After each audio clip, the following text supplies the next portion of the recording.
बेटा रे दौड़ा के बाजार में मारबो गोली तोर कपार में रंगदारी जे करम भी बिहार में गड़ देबो गंगा जी किनार में।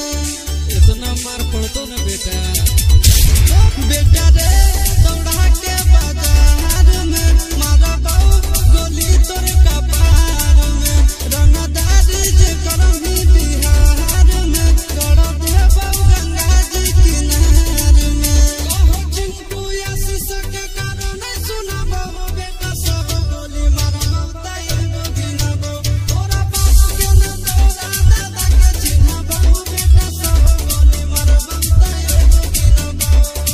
मारत मारत पिछुआरा लाल कर दे बेटा ध्यान से बाप इधर है।